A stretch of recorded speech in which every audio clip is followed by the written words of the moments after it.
Hey, welcome back to BS Talks or ByteSized Talks. My name is Hempy, aka Gary.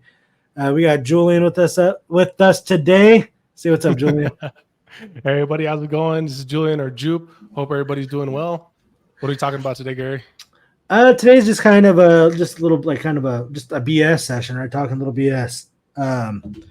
So we'll talk about Logan Paul, um, obviously one of the most famous YouTubers, and the shit that's going on with his next person he might be fighting now that him and his brother are trying to get themselves as established boxers rather than just like YouTubers or Disney. Uh, they're trying to break into that, but I think they're just some general entertainment. I think that's probably the best way to describe those guys as people just looking for how can I get myself in front of the biggest audience, you know. Yeah, it makes Um, sense. then there's a documentary I watched over the weekend called The Telemarketers. Um, 3 hours. We'll get into it, but it kind of just talks about the practice, the ethics of how telemarketers operate, and then a swarm of genetically modified mosquitoes were released. Oof. Uh, which I mean sounds like the beginning of a horror movie in a Yeah, sense, it right? does. Like, and it's one of those ones that sounds like one of the ones where like we thought it was gonna save everybody, but then like, so I don't know. We get a little tinfoily about that, but Then it turned into I Am Legend. yeah, I mean that's what that movie was about, right? Yeah, Finally, Jupe coming through with the movie. there we go. Hey, it only took 6 fucking episodes for him to come up with his own movie throwback. But you know a little bit more about the Logan Paul thing, so why don't you jump us into that? Yeah, so I mean, Logan Paul was on Flagrant, and he was talking about how he was having this rivalry with his next, well, wanting to have this rivalry with his next opponent, his boxing opponent. And he supposedly had a video showing Logan's Paul's girlfriend having something with another guy and whatnot. And it was released over the weekend, What, and it was pretty graphic. what was it? What did the Smiths call it? An entanglement? Yeah, you could say that she was entangled in something. Awesome. But On something. There you go. did you watch the Flagrant episode, or I watched part of it. what do you think of him as like? Did you catch the weirdness I was talking about? Like how it just the conversation seemed to hit like certain like stop points, and Yeah, yeah, uh, it was kind of weird. Not the best podcast I've seen, but I see where they try and get those "aha, got you" moments. yeah, I don't know. Like normally Schultz like is just very loose and the jokes fly, and Yeah, it was still doing that, but I don't know. It just seemed to like at certain points it was just like, okay, go back to the narrative, back to the story that like where normally like they go on there and it's kind of along the Joe Rogan line. Let's just go wherever the conversation takes us. It felt like very much like Logan Paul had like a set list of like let's talk about these 5 items. yeah, Um, yeah, exactly. No, and again, he's trying to get that clout going for his new opponent. I mean, that's where they make their money. They're really just trying to yeah. hype this up and all that. And yeah, Yeah. I mean, the video was released this weekend, and it showed very graphic images of his supposed fiance on another guy's dick, basically. Chino, why are you watching that way? Well, the funny thing is that Schultz actually talked about it in today's episode that he released, and Okay. it turns out it was actually fake. It wasn't her.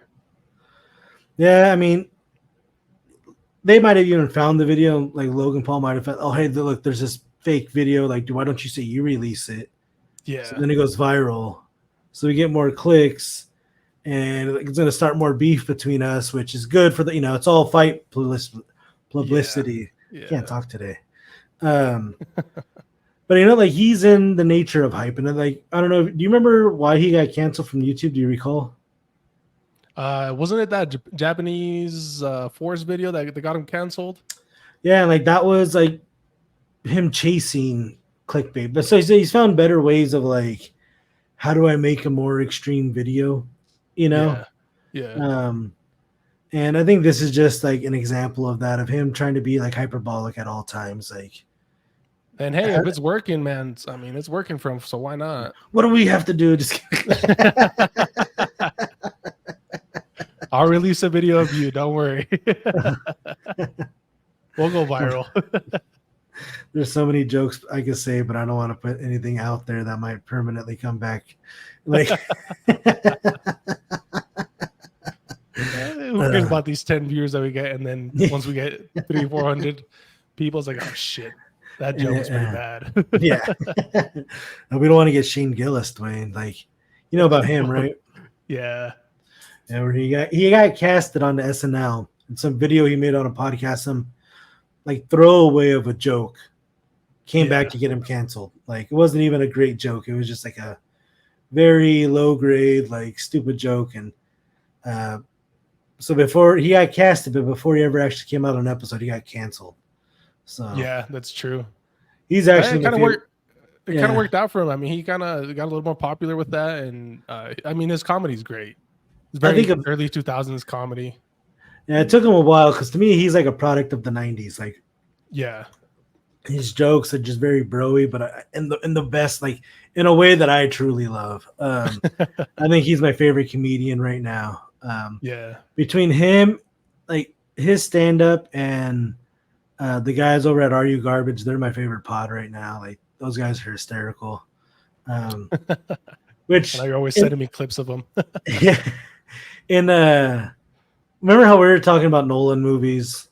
Yeah. And I was saying how like Tenet was a little bit disjunct. Like, it was kind of hard. Like, yeah. And the recent episode of Are You Garbage, Foley, the big guy, was just like, I couldn't do that Tenet movie. Like, people were walking backwards and shit. I was like, no, he's doing too much. He's doing too much. Like, and I was like, yeah, like that's what I'm talking about. Feeling that support. Oh yeah, like again, like dude, I resonate with those guys. Like, beyond it just being a big guy thing, just like their comedy just really like strikes a note with me. But dude, I watched this documentary on HBO. If anybody has Max, or so I guess that's what it's on now, right? Not HBO, but Max. It's called The Telemarketers. I'm sure everybody's gotten a call at some point saying, "Hey, this is so and so from whatever cell phone number you're registered in." So mine's still in California.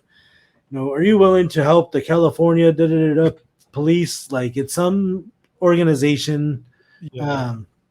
The one in the documentary they always talk about is like the fraternity of the police, which is like a police union, a police organization.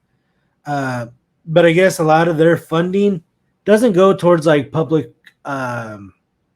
protection, or to increase or like to supplement the budget for bulletproof vest, or So hold on, running back a little bit. So it's actually helping out the police in a sense, or is it just people, like scammers, I guess, that are calling?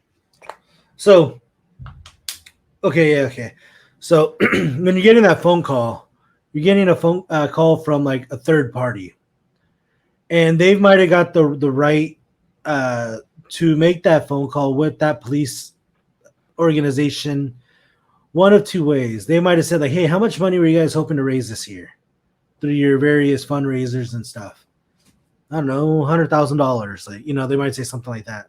Yeah. So one way they proposed, which they proposed it early, but they didn't go back to it, was like, well, why don't we give you $150,000, but we get to use your name in our campaigns. Okay. And to the police, like, hey, we don't have to do anything. We get more money than we wanted. Sure, use our name. So they'll blast out everybody in that area.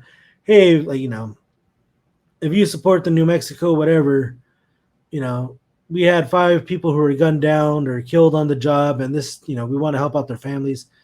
And people are going to feel bad or want to give money to these organizations. So that's one way of doing it, where they say, hey, we'll pay you for the rights to use your name. Or a lot of times they'll have to bribe whoever's like the head honcho of that like division or that chapter and say, okay, here's 20 grand. You'll get 10 cents of every dollar we collect. Okay. Which for them, it's 10 cents is better than nothing, and we're doing zero work for it. Yeah, and So I've heard similar stories to where big companies make a donation to child cancer prevention or whatever it is, and they give out $1 million and then start asking people who go to their stores, "Hey, do you want to round up your money to the nearest dollar to give to those charities?" And if they make $1 million on top of whatever they make out of that, it's just for them. It doesn't really go out to the actual organizations. yeah, so they, yeah, so like Panda Express does this. Like, oh, hey, would you like to donate to Children's Hospital or um and what they've done is like a lot of the times they've already donated like the $1 million Yeah, exactly. and then they're collecting money to pay themselves back for that $1 million donation that they made, which they got the tax break on. Yeah, Which is like that's kind of shitty. Um, it is shitty. or Very, very shitty. or like right now with all the wildfires in Maui, I guess Yeah. I saw somebody talking. I should have fact checked this before this, but roll the dice, right?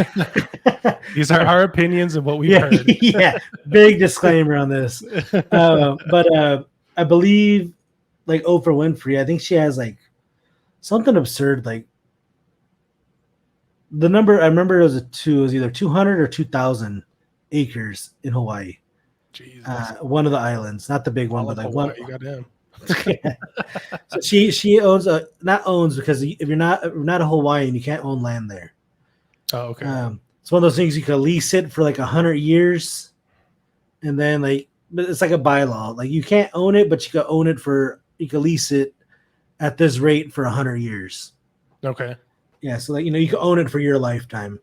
So she has a huge tract of land out there, and people are saying, hey, well, obviously, like, she's feeling something for all these people affected by the fire. So I think her organization said, hey, we have pledged to give $10 million to people displaced or affected by these wildfires. They're like, all right, great. Like, when should we expect the money? Like, well, we've pledged it. We haven't donated it yet. We've pledged it. Like, Oh shit. so what she's doing is using her name, her voice, her community to then fundraise the $10 million to say this is $10 million from the Oprah Winfrey Foundation. So Yeah, donations are shady. They're real shady. so again, the fact that she's raising $10 million, wonderful, right? Yeah. I imagine her people will find the organizations that are actually going to put like 95% of every dollar donated towards actually helping people, because that's another way organizations are shitty, in that you give them $1 but only 10 cents actually goes out to the community. The other 90 goes towards overinflated nonprofit salaries or whatnot. Yeah, So there's a lot of disclaimers like that. Like Firehouse Subs has that too, to where they say they donate to your local fire department, and then you read the disclaimers like, oh yeah, every 10 cents of every dollar goes to the fire department. It doesn't the whole thing doesn't actually go to the fire department. but I mean that one I kind of understand, because like they're running a Yeah. business on the side of it, but um But but it's if always you're good like, to know how they're actually spending the money or how they're actually donating yeah, it. because I think one of the bad actors is actually the Susan G. Komen Foundation. Like, I want to say like their number isn't great for every dollar donated that actually goes towards breast cancer research. Like, Okay. Yeah. it's like so like that's what shitty. If you say, oh hey, I'm gonna donate, I'm gonna save up, I want to give $1,000, I'm gonna run a marathon, and my team's gonna raise money from a number of supporters to donate to these causes. Um, and only 10% of your money, 20-30% of your money is actually going forward. The rest of it gets dissolved away by the bureaucracy of that organization. It's kind of bullshit. I mean, BLM was pretty bad with that too. I don't know if you remember the Yeah. organization. Yeah, the lead organizers had tens of or had houses that were worth 10 million, 20 million, and they were Yeah. just from all those funds they were getting from BLM. Yeah, the Bureau of Land Management, dude, just oh, Obviously, the not the other Bureau of Land the other Management. BLM, the other BLM. Okay, yeah, those guys. Um, yeah, and like like where's that money? Why aren't they actually using it what they could use it for? And Yeah, um, so yeah, this telemarketing documentary, they kind of cover that, and that their main thing was, okay, we have an arrangement with these various police organizations. So first they would say, hey, we're calling on behalf of, we'll just use this, we both went to school at New Mexico Tech, so the Socorro Police Department. Would you like to donate to them? And people are like, okay, but how much money, if I give it to you, it's actually going to them? By law, they had to eventually got to the point to where they'd have to say 10% of our money collected goes to them. Okay. And dude, they were finessing mostly like old people, or people with dementia, people who had money, but were just like desperate for that phone call. Yeah. And a couple police departments came up, or I think it was one in Indiana, like was like, hey, we have an idea. People get really turned off from the fact that you say only 10% of the money. And I think that's where you guys lose a lot of foot people. They hang up right away. What if we technically hire you as consultants, and then you can legally say you're part, or you're a member of the Fraternity Police Indiana chapter? So okay. yeah. There's a little loophole in there. Okay. Yeah. So like, okay, now they're able to say, well, yeah, no, 100% of your money goes towards the members of the fraternity or whatever. And even their pay stubs are showing from the Fraternity of Police. Yeah. And so like you just kind of see like how shitty that was. And the only people who got in trouble was this telemarketing group, like CDG, Civil Development Group. They're the only organization that got in trouble, but sometimes it was just a small fine. Like the first time the FTC came down on them, Federal Trade Commission, it was only like $35,000. Like that was nothing. It's not much. Yeah, nothing to these guys. And then like they said, okay, after one of the court cases, they told these two brothers, these two guys said, hey, you guys are not allowed to open up a telemarketing company. Like, okay, so that guy's brother did, like, and it's kind of taken off from there. So rather than being like this one group, all these other small groups started like doing their own thing and learning how to bribe local police department chapter organizers to get the right to use their name for these telemarketing scams. And the really messed up part, they'd be like, oh, hey, Carl Sanchez was actually shot on the job and he was critically wounded. And he was out of actual names. They would use actual names, stories that were in the movies. And then that guy would only get like a fucking plaque. Shit. He went, yeah. And then like, so that was like a group in Oregon and Chicago where 400 injured first responders or policemen had to like sue their like local chapter for the money that they raised using their stories. Yeah. So now, have you ever been, or have you fell for a scam that you got in a call, or maybe you got an email or something, like the Prince of Egypt or something's giving you money? You fell for it? Nothing like that. I remember one time I got an email and it said something like, oh, you need to verify something happened to your email address or your login info to your bank, like log in right now to verify. And I was like, that seems like legit. Like, I used the link and I was just like, this seems, and like I didn't hit send, but I like typed in my shit, like my username and password. And I was like, this seems off. Yeah. In the past, they've called me like, let me close this. And then when I went and I looked at it from a desktop rather than just like on my BlackBerry at the time, I was like, oh, wow. Oof, goddamn. Yeah. So then like, I was like, I don't know, were they like live tracking me? I'm an idiot when it comes to that. So I was like, I just went and changed all my passwords like overnight, Yeah.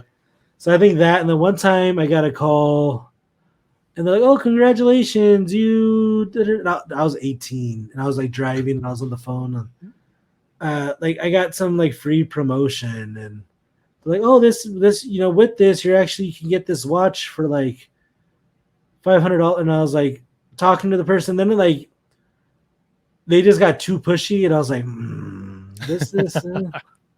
Yeah, something similar happened to me, to where I got a call from Coinbase and they said, well, supposedly Coinbase, and they said they were going to send me some crypto coins. All right, cool. Like all you have to do is just go buy some Bitcoin right now. I was like, all right. So I logged on to my computer, bought some Bitcoin, and then they said, oh, and you need to send it to this address. I was like, okay. So I typed in the address, and I was about to hit send. I was like, wait a minute, something's off with this. Like, wait, I don't feel comfortable sending this amount of money. It was like $200 to some random address. Like, no, send it. Don't worry, it's okay. I was like, no, thank you. And I was this close to sending it out there. I was like, yeah, that was a pretty good scam. I'm not gonna lie. Yeah. Dude, have you seen the people who they'll call like the telemarketing firms in like India and just mess with those guys using like the grandma voice simulator?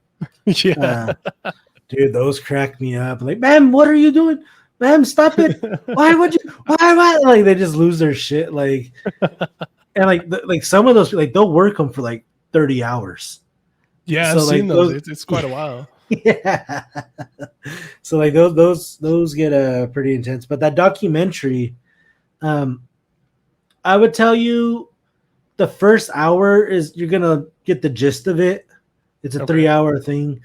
The problem being is that the guy who like executed him and his buddy, neither one of them had like a journalism background, which I think worked in their favor to an extent, and that like it was like looser or sillier at times, or like yeah. But like at times where like they actually had like some decent interviews, I was like, oh man, that was kind of a shitty interview, and it's just because they didn't have the experience, they didn't know how to ask like the hard driven pointed questions. Oh yeah. Like, dude, it reminded me like the first time I went to a hemp conference. I walk up to a booth, dude, and the guy running the booth, his name was Ryan Laughlin. He's known as like the godfather of hemp because he started growing crops in Colorado for fiber production before any farm bill was in place, and he like kind of did it, seeing what the government's reaction to it would be. Yeah. So he really took a leap out there, and for whatever reason, like it was just like he had a big marquee booth. As soon as you walked in, it was there, dude. So I walk up, and guess what my big question was? What's hemp? This is hemp. And like I knew what hemp was. I knew not as much as I know about it now, but I had a good idea. Nervous. Yeah, and I knew the guy, and like I was like, oh man, and then once I went to like 4 or 5 booths, and I got used to like kind of talking and bullshitting with these guys, I was like, okay. Yeah. I was like, I should have warmed up on some of these smaller ones, and then talk to that guy because maybe I would, I was like, maybe there's no way like my business card was going to mean anything to him or would have got hired or like, so like I didn't blow an opportunity, but I like messed up that opportunity to maybe make an impression on this guy that like, oh, hey, this guy's actually smart. He's probably like, yeah, what a fucking idiot. Yeah, who's this idiot? What the hell? He's at a hemp convention, and literally everything here is either about growing, processing, or making stuff out of hemp. And I was just like, yeah, that was pretty dumb. Let's talking about scams. What about the mosquitoes? Again, disclaimer, I respect the work that people are doing with mosquitoes. There's all sorts of terrible diseases they could impart and impact on people. And so I understand the reason people look to genetically modify mosquitoes in the hopes that I forget if they put which way they're looking to sterilize like this mosquito community. I think by putting out females, right? So like no, so I think the way it was is they put out male mosquitoes, and once they breed with the females, they'll produce females that are infertile. Okay. Yeah, so it's one. So like it happens in like 2 generations. Yeah. Right. Yeah. So I get why you would do that, saying, "Oh, hey, if this works, one, they should all die off, and let's say the life of a mosquito is 30 days. They should all be dead in 2 months. Yeah. Right. They should not last beyond that because they're not able to pass off their genetics. There's no way it's going to enter, the wild population. Yeah. So I understand that. Like, okay, yeah, you could really put a dent in the mosquito population. But it's like, like you talked about in the beginning, like the I Am Legend, like that was supposed to be a cure for every disease, Yeah. and then it turned into turning people into zombies that were Yeah. like they were super strong, right? Super agile. Their one weakness was like sunlight. So maybe like did cure everything, like all her maybe it was just like worked too good, right? Um but yeah, like because like I have a friend, that's what her husband did, I think, for his PhD, like was looking at modifying mosquitoes. Um so like I understand and I respect the practice, but I think I have a problem because I think this is like from one of Bill Gates' organizations. Like one, anytime a billionaire is trying to change like the health of the general public, like it's like That's a bad movie.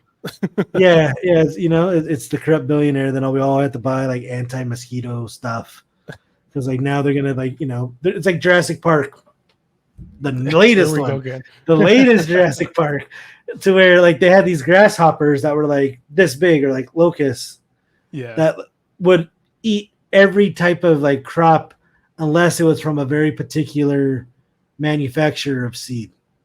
Yeah. So like one crop of corn that was organic or whatever would be decimated, but the big chemical chain, um, InGen corn, uh, theirs would be untouched by Now, these. didn't Monsanto do something similar to that, to where they created a corn crop that wouldn't be affected by pesticides or something? Roundup Ready corn. Yeah. So yeah, a lot of the corn, what they get is Roundup Ready. So it's been treated as such and is genetically modified so that when you spray it with Roundup, it won't be affected, but all the other living plant material, most you assume it's weeds, would be killed Yeah. off. Um, and tinfoil hat time. Like people are saying, like since that's was introduced, we started to see more people with like gluten intolerances, and we see certain things like that starting to enter uh, the human microbiome where it really wasn't an issue before. Um, Yeah. Yeah, and so that's what I'm saying is they start adding these sort of genetically modified organisms that could change our world for the better in a sense, but in the long term it kind of affects us in one way or another. yeah, as the great Dr. Ian Malcolm in the original Jurassic Park said, "You guys stood on the shoulders of giants. You never asked the question of if you should. You only you like you only the Oh, only you fucked question it like up. fuck you." Oh, you Uh, fucked it up. That was no, going there's so something. well. Yeah. Sorry, I've only watched it once in the past month. But it's like you guys asked the question like, like if we can, not if we should. Yeah. So um, and like that's a very valid fact. Like just because you're able to do something doesn't mean you have the right to impart that technology to release it upon the world. Um, and on a much smaller sense, we see that with people who show too much of their life on their social medias. You know, Yeah. like just like earlier, like I would like if this would have just been a conversation between me and you. There's a joke I would have made very early on that would There's have about existed. 10 jokes you would have made. Yeah, that would have existed in that conversation and never would have been visited again.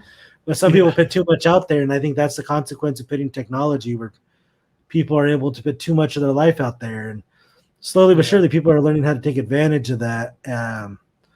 And yeah, it's whenever you put something out there that like you don't understand the full consequence, and you're never gonna fully do it. Like in Oppenheimer, is there a chance it's gonna blow up the world? He's like a small one. 0.1%, something like that. Yeah, Yeah. But it's yeah, there. yeah. Like if it keeps going as this radical um, explosion, like yeah, it could cause an unstoppable chain of reactions. Statistically, highly improbable, but possible nonetheless. Yeah. Uh, so, like did could releasing one one organism, one bug, one uh, insect, a swarm of them that have been genetically modified, could it lead to something detrimental? Yeah, but it could also be positive, right? Like, Yeah, I think um, remember you saying that we don't really need mosquitoes in as far as the animal kingdom goes. I said that. Yeah, I think so. To where they don't really provide any sort of, uh, I guess, advantage or any sort of help in the animal kingdom. I don't know if that was me. Because I I'm mean, gonna say it's you. I think I um, heard it from you. you got a big ass echo going on in that headway. Uh, you can never totally remove one species without there being a detriment to the uh, ecosystem, right? Because Yeah, what's going to happen to all the birds that eat those, the mosquitoes? What's going to happen to the fish and the frogs or whatever that eat 99% of the larvae before they actually hatch into flying viable mosquitoes as we know them, it's a good right? point. So That's why I'm not a biologist. yeah, for a number of reasons, Catherine, but yeah, that's one of the many. Um, so yeah, like it's a delicate system, and right, and sometimes you things like that could be righted, but like moving one thing seemingly like, oh, like it's not going to have a negative effect. Um, uh, it can have just unintentional consequences. Like we look at like something like a possum. Are there possums in New Mexico way? I think so. Okay, I'm not they sure. look, they're the big ugly rat looking things, right? I mean, I guess they can be cute, but I've seen uh, a few of those walking around. yeah. Um, but they like I forget how many days it takes, but like they'll eat their weight in like ticks. Oh shit. Like that's something like they'll eat a bunch of them. They eat a bunch of insects. Yeah. So like I I want to say a couple months ago I found a tick on Oakley, but it's like, man, like Wyatt and Sierra murdered like 8 possums last summer. Like, so I can't even I know why we're having a little bit more ticks. Like, Yeah.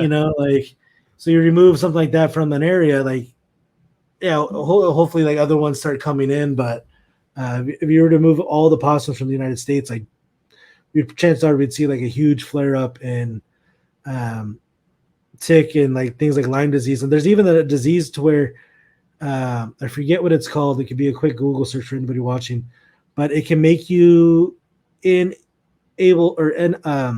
can make your body unable to metabolize like beef. Oh yeah. I've heard about that. Yeah, Yeah, you can and no like longer eat any sort of beef or red meat, really. yeah, like it sounds like a vegan's like wet Paradise. dream. Yeah.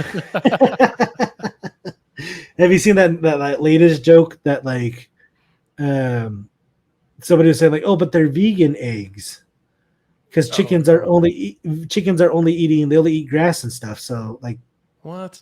and then they're Vegan like, eggs? yeah. So they come from a chicken, but since the chicken only ate grass, it's technically vegan. And I was like, one, chickens don't only eat grass, like they're They'll eat eating whatever they bugs and find. spiders, Yeah. yeah, Yeah. rats and mice, like they're little dinosaurs. Um, but so like then like this guy's like, I don't know if I agree with this or disagree because like yeah, because I've been eating vegan beef my whole life. Like my beef only eats grass. Like I think I found a vegan I Yeah. could reason with. Like and so it's kind of snowballed into a bunch of memes and Yeah. those videos that like you can't tell they're fake or not. Um but yeah, I think that's what we got for today, man. Not too much, nothing overly exciting, but just a quick run around the internet. Yeah, a bunch of random stuff we just find. Yeah. So as always, guys, if you like this, give us a like, give us a subscribe, let us know in the comments. But maybe there's a topic you would like us to look into, or maybe a video you'd like us to watch uh, to get our take on it. I think I'm gonna watch this movie with God. What remember the girl in the office where like, is she hot or not? Um, No. there's like a very I forget. she's in a movie called like The Good Mother or something like her son was killed somehow. So I think I'm gonna go I'm check. terrible with movie references. Yeah, but Hilary Swank, that's her. That's the actor's name. In The Office is really funny. Like Jim goes up to Kevin. He's like, Kevin. She whispers in your ear, like, Kevin, take me. And Kevin's like, yeah, she's hot. And then he's like, nope. The game's not what I do or respect the game. Like The Office is a good show, though. I caught on to it pretty late on. Yeah, you came around way. Yeah, you could say that. A little bit Yeah, of it's one of there, but it's one of those movies that definitely takes or shows that takes us. The first season's rough, but like once you give it a few amount of episodes, yeah, and you learn the characters, and then you see how the writers started adding second, third level jokes in there, like no, it was a good show. really get a good appreciation. But there's a whole other podcast dedicated just to The Office. So. But yeah, thank you, everybody. Let us know what you guys like, what you guys think of this.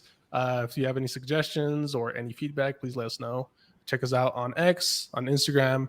I'll be posting on there as well. Yeah. Until then, guys, we'll see you guys on Friday. Thank you, buddy. Take care.